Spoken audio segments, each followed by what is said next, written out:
So we're out here at the Ponderosa. It's a new place that I'm going to be living at for a short time. It's about 20 minutes east of the Denver International Airport.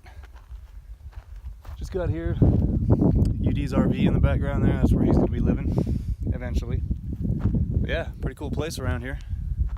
Take a look. But we got a fire over there. So I'm going to send the drone over there to get a closer look without disturbing anybody, because there's no aircraft trying to put it out. So check it out.